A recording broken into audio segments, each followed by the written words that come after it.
Look at me. I mean, really look closely at me. What do you see?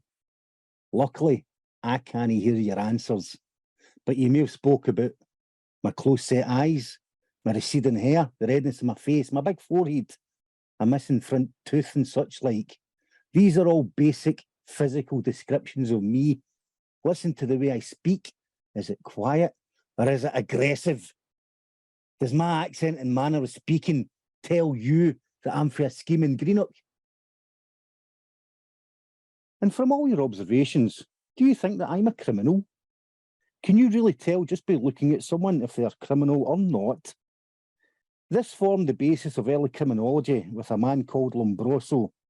He developed ideas that examined, in a scientific manner, a person's physical, psychological and sociological background and formed the opinion that it was possible to tell a criminal from a non-criminal. Criminals displayed certain characteristics and they were less evolved than normal people. And if you think this sounds like a load of rubbish, think about the times you've seen someone's picture and thought, all it needs is a police mugshot ID number below it. Passport pick, anyone? This approach was known as positivism and firmly placed the responsibility for causing harm onto the individuals and not societal structures. The classical approach to criminology emerged in the Enlightenment of the 18th century and onwards. It was focused on the big idea at that time, utilitarianism. Policy was decided based upon generating the most happiness for the biggest amount of people. The act that is morally right produces the best for most people. People have the free will to make decisions and indulge in a cost-benefit analysis before each decision. But think about if this is really the case. Sometimes you react without thinking about things too much.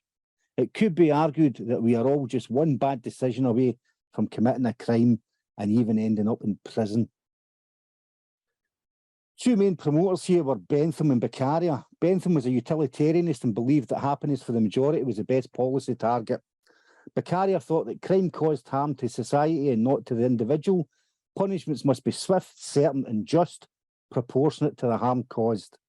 Beccaria was critical of torture and degrading forms of punishment and was one of the first to campaign against the death penalty. Feminist criminology is a critical approach which is primarily concerned with gender issues.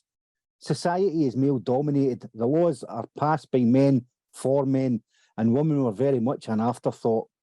From the suffragettes to modern-day feminist writers, there is more attention and research about the ways that women enter the criminal justice system, the treatment they receive whilst passing through it, and the very different nature of the harms caused that puts them there in the first place. It is mostly crimes of survival. They might steal food to feed their family and things like that. Consider this critical question. What is the greater crime? The fact that someone steals bread to feed their children, or the fact that their children are going hungry in the first place? Marxism is another critical theory. It's based upon the writings of Karl Marx and Friedrich Engels. They wrote the Communist Manifesto as a response to the mass poverty and inequality that they saw around them.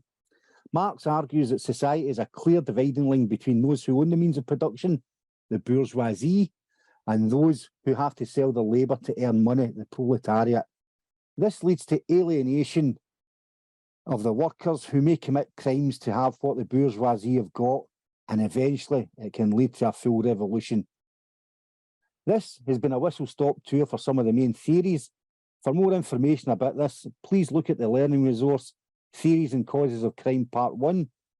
Feel free to read the other resources, watch the other videos, and expand your knowledge and understanding of these interesting topics.